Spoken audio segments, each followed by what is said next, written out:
नमस्कार दोस्तों, आज की इस वीडियो में हम बात करेंगे उस सवाल के बारे में जो अक्सर जब पेशेंट भारत होम्योपैथी में अपने ट्रीटमेंट के लिए आते हैं तो हमसे पूछते हैं कि सर हर बीमारी का कोई ना कोई लक्षण दिखाई देता है, तो क्या लकवे की समस्या होने से पहले भी कोई लक्षण दिखाई देता है या नहीं।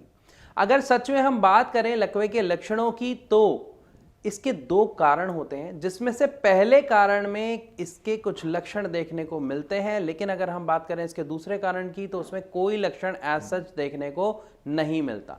ऐसा क्यों होता है, इसको समझने के लिए पहले आपको उसके कारण समझने पड़ेंगे कि किसी भी व्यक्ति को जब पैरालिसिस होता है, जब लकवे का अटैक आता है, शिकायत होती है, तो वो होता क्यों है।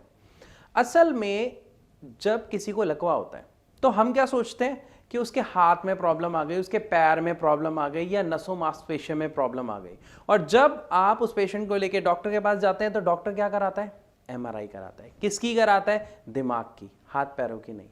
तो यहां पर समझने वाली बात क्या है कि जो पैरालिसिस प्रॉब्लम है वो किसकी है, दिमाग की है। आपके हाथ पैरों में कोई शिकायत नहीं आई, कोई हड्डी नहीं टूटी, किसी नस में कोई समस्या नहीं आई है, समस्या आई है आपके दिमाग में। अब दिमाग में क्या प्रॉब्लम आई है, इसको जानने के लिए डॉक्टर एमआरआई कराते हैं। जो मैंने आपको बताया, दो कारण। किसी भी व्यक्ति को लकवे की शिकायत दो कारणों से होती है। पहला कारण होता है जब हमारे खून में थक्का बनने लग जाता है और उनमें से कोई एक थक्का आपके ब्लड फ्लो के साथ दिमाग तक पहुंच जाता है और वहां पर जब वो ऑक्सीजन आगे जाना रोक देता है, मतलब वो थक्का आपके उस किसी नली में फंस गया और जिसकी वजह से आगे ब्लड नहीं फ्लो हो रहा, ऑक्सीजन नहीं जा रही, तो ब्रेन का वो हिस्सा मर जाता है, वो टिश्यूज मर जाते हैं, खत्म हो जाता है, जिसकी वजह से पैरालिसिस अटैक आता है। तो जब किसी पेशेंट को पैरालिसिस अटैक आता है, वो भी इस रीजन की वजह से, तो उसे कुछ लक्षण देखने को जरूर मिलते हैं। किस तरीके के लक्षण होते हैं जानते हैं और समझने की कोशिश करते हैं। देखिए, अभी हमने क्या बताया कि जब खून का थक्का आपकी किसी नली में आना शुरू होता है तो वो एकदम से नहीं आता, वो धीरे धीरे थक्का वहां पे धीरे धीरे जा रहा होता है और वहां पे जो ऑक्सीजन का फ्लो है वो धीरे धीरे कम हो रहा होता है। तो जब हमारे दिमाग में ऑक्सीजन नहीं जाती, ब्लड नहीं जाता, तो हमारा दिमाग काम क्या करता है, हमारी बॉडी को ऑर्डर देता है कब उसने हाथ हिलाना है, कब पैर चलाना है, ये सारा काम हमारा दिमाग करता है, ये हम सब जानते हैं। लेकिन जब हमारे दिमाग में ऑक्सीजन नहीं जा रही, उसका फ्यूल ही नहीं जा रहा, तो क्या वो काम कर पाएगा, नहीं कर पाएगा। तो नहीं कर पाने की वजह से इसके जो लक्षण हैं वो देखने को मिलते हैं कि स्पीच में, मतलब बोलने में प्रॉब्लम आती है, शब्द नहीं निकलते, मुंह भारी हो जाता है, बोला नहीं जाता। इवन कई बार ये भी देखने को मिलता है कि कमजोरी बहुत ज्यादा फील होने लग जाती है अचानक से, जिसके कारण से खाना खाने में, पलक झपकने में भी शिकायत देखने को मिलती है। तो ये कुछ ऐसे लक्षण होते हैं जिससे हम कमजोरी मान के अनदेखा कर देते हैं, लेकिन हमें इसे अनदेखा नहीं करना, क्योंकि ये लकवे के वो सिम्टम्स होते हैं जो लकवे होने से पहले दिखाई देते हैं। अब अगर हम बात करें कि ये कितना पहले दिखाई देते हैं, तो इसकी कोई श्योरिटी नहीं होती।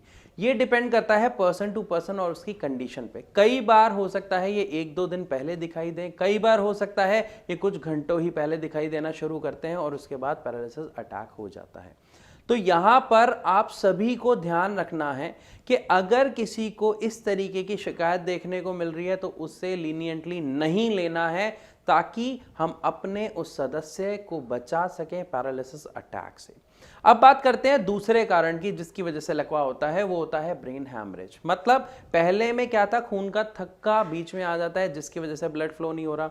दूसरे में क्या होता है, हमारे दिमाग की कोई नस फट जाती है जिसकी वजह से खून फैल जाता है और वो जो टिश्यूज होते हैं वो मर जाते हैं, तो वो हिस्सा बिल्कुल डेड हो जाता है, जिसकी वजह से पैरालिसिस अटैक आता है। अब इसमें अगर हम बात करते हैं ठीक होने की कंडीशन की, मतलब इंस्टेंट अगर हमें उसमें से रिजल्ट देखना है कि किसमें हम अपने पेशेंट को जल्दी बचा सकते हैं, तो अगर हम बात कर रहे हैं ब्रेन हेमरेज की, तो इसमें कोई ऑप्शन नहीं होता। कई बार ऐसा होता है पेशेंट रात को बिल्कुल ठीक ठाक सोया है, सुबह उठा और वो देख रहा है कि उसके हाथ पैर नहीं चल रहे हैं, वो बोल नहीं पा रहा है, मुंह टेढ़ा हो गया है, तो ये ब्रेन हेमरेज का केस होता है जिसमें हम कुछ नहीं कर सकते हैं। लेकिन बाद में इसको कैसे ठीक कर सकते हैं, इसके बारे में हम जरूर बात करेंगे। और हाँ, पेशेंट ठीक हो सकता है इसमें भी, कुछ चीज़ों का ध्यान हमें रखना पड़ता है उस तरीके से। लेकिन अगर हम बात करें पहले तरीके की, मतलब जहां पर हमारा खून का थक्का जम जाता है, तो वहां पर अब आपके मन में आ रहा होगा कि सर कुछ ऐसा कर दिया जाए कि वो खून का थक्का हट जाए तो लाइफ दोबारा ठीक चलती रहेगी। ये कहने में आसान है, लेकिन अगर इसके लिए सही डिसीजन सही टाइम पर लिया जाए तभी ये पॉसिबल है। मतलब अगर किसी व्यक्ति को पैरालिसिस अटैक आया है तो सबसे पहले करना क्या होता है, उसे हॉस्पिटल लेके जाएं और उसका एमआरआई कराएं, क्योंकि एमआरआई होते ही सबसे पहले पता लग जाता है कि ये क्लॉट की वजह से प्रॉब्लम आई है या ब्रेन हेमरेज की वजह से। ब्रेन हेमरेज है तो कुछ नहीं हो सकता, अभी भी हमने बात की। लेकिन अगर वो क्लॉट है तो उसका सॉल्यूशन पॉसिबल है। एक इंजेक्शन दिया जाता है जिससे आपका वो क्लॉट डाइल्यूट हो जाता है, लेकिन इस पूरे प्रोसेस को 4 घंटे से पहले पहले करवाना बहुत जरूरी है, वरना इसका इलाज भी उतनी जल्दी पॉसिबल नहीं हो पाता है। तो यहां पर आप सब समझ गए हैं कि अगर हमें इंस्टेंट अपने पेशेंट को बचाना है तो क्या करना है, हॉस्पिटल लेके जाना है और 4 घंटे के अंदर अंदर एमआरआई करवा के उसको वो इंजेक्शन प्रोवाइड कराना है जो डॉक्टर देंगे। यहां पर मैं उस इंजेक्शन का नाम आपके साथ डिस्क्लोज कर सकता हूं, लेकिन प्लीज ये आप खुद ना करें, क्योंकि डॉक्टर्स ही पेशेंट की सही कंडीशन देख के एक राइट गाइडेंस के थ्रू उसको इलाज देता है और हम डॉक्टर्स नहीं हैं। सो एमआरआई के बाद अगर डॉक्टर देखते हैं कि वो क्लॉट प्रॉब्लम है तो एक टीपीए का इंजेक्शन होता है जो पेशेंट को दिया जाता है, जिससे उसका वो जो क्लॉट है वो डाइल्यूट हो जाता है और उसकी सेहत बच जाती है, वो स्वस्थ रहता है, या ये कहा जाए कि वो पैरालिसिस के अटैक से बच जाता है। लेकिन अब यहां पर जानना बहुत जरूरी है कि अगर किसी के साथ ऐसा होता है कि उससे इंस्टेंट हम इलाज नहीं प्रोवाइड करा पाते, एमआरआई नहीं करा पाते या हॉस्पिटल नहीं ले जा पाते, तो क्या इसका कोई इलाज है या नहीं? बिल्कुल है। कैसे है ये आपको समझना पड़ेगा। यहां पर हमें थोड़ा सा सबसे पहले संयम रखना होता है चीजों को ठीक करने के लिए, क्योंकि पहले 5 महीने में आपको किसी भी ऐसे पेशेंट को जिसको पैरालिसिस हुआ है उसके अंदर बहुत अच्छी इंप्रूवमेंट देखने को मिलती है। ये इंप्रूवमेंट क्यों देखने को मिलती है? अगर मैं कहूं दवाइयों की वजह से, तो नहीं। ये इंप्रूवमेंट देखने को मिलती है, हमारे दिमाग की एक खुद की पावर होती है जिसको हम बोलते हैं न्यूरोप्लास्टिसिटी। मतलब हमारा दिमाग खुद को दोबारा ग्रो करता है, दोबारा बनाता है, जिसमें हम अपने दिमाग को दोबारा ये ऑर्डर देना सिखाते हैं कि मुझे हाथ चलाना है, मुझे पैर चलाना है या मुझे बोलना है। और इसके लिए पहले 5 महीने में अगर कोई व्यक्ति दवाई लेता है, नहीं लेता है, तो भी उसे ये प्रोग्रेस तो देखने को मिलेगी ही मिलेगी।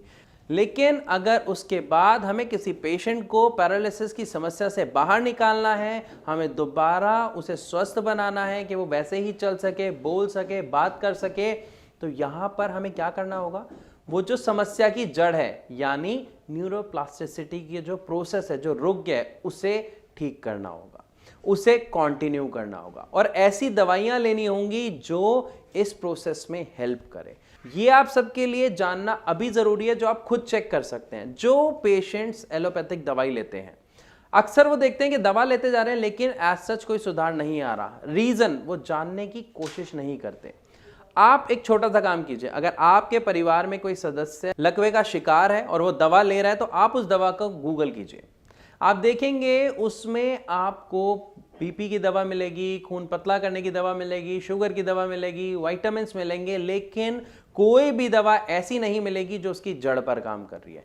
इसलिए एक पेशेंट एलोपैथिक दवा से उस समस्या से बाहर नहीं आ पाता है और लंबे समय तक इस समस्या से जूझने के कारण हिम्मत हार जाता है और यह सोच लेता है कि शायद पूरी जिंदगी ऐसे ही कटेगी। लेकिन अगर आप इससे बाहर आना चाहते हैं तो एक सही दवा का चयन ही आपको इससे बाहर निकाल सकता है। और मैं ऐसा क्यों कह रहा हूं, क्योंकि जब पेशेंट्स भारत होम्योपैथी से ट्रीटमेंट लेते हैं तो पहले ही महीने में वो अपने अंदर इंप्रूवमेंट देखना शुरू कर देते हैं, क्योंकि होम्योपैथिक जो मेडिसिन हैं वो एक्चुअली सबसे ज़्यादा बेनिफिशियल होती हैं और असरदार होती हैं, ये आप सब जानते हैं। और वो वर्क करती है, हेल्प करती है आपकी इम्यूनिटी बूस्ट करने में, साथ में आपकी जो न्यूरोप्लास्टिसिटी है उसको दोबारा कंटिन्यू करने में उसी स्पीड से जो पहले 5 महीने में शुरू हुई थी, जिसकी वजह से एक पेशेंट अपने अंदर जो बदलाव देखता है उसकी वजह से वो दोबारा बोलना, चलना और नॉर्मल लाइफ जीना शुरू कर देता है। लेकिन सिर्फ दवा के माध्यम से ये पॉसिबल नहीं है। इसीलिए जब पेशेंट्स हमारे यहाँ आते हैं तो उनको सही दवा के साथ साथ सही डाइट चार्ट और सही एक्सरसाइजेस बताई जाती हैं, जिसकी वजह से उन्हें ये पॉजिटिव रिजल्ट्स देखने को मिलते हैं। तो अगर आप या आपके परिवार में किसी को ये समस्या है और आप उससे परेशान हैं, उसका इलाज ढूंढ रहे हैं, तो एक सिंपल सा काम आप कर सकते हैं। नीचे दिए गए नंबर पर कॉल करिए, हमारे डॉक्टर्स की टीम है, वो आपके सभी सवालों का जवाब आपको देंगे। आपकी जितनी समस्याएं हैं आप उनसे डिस्कस कर सकते हैं, पूछ सकते हैं और इवन हमारे डॉक्टर से अपॉइंटमेंट लेके मिल भी सकते हैं। तो मैं आशा करता हूं इस वीडियो के माध्यम से आपको समझ आया होगा कि लकवे के या पैरालिसिस के जो लक्षण होते हैं वो कौन से होते हैं और कैसे हम किसी पेशेंट को लकवे की समस्या से बाहर ला सकते हैं और दोबारा एक हेल्दी लाइफ उसे प्रोवाइड कर सकते हैं। तो इस सभी के साथ मैं आप सबसे विदा लेना चाहूंगा। मिलूंगा अपनी अगली वीडियो में, तब तक के लिए नमस्कार।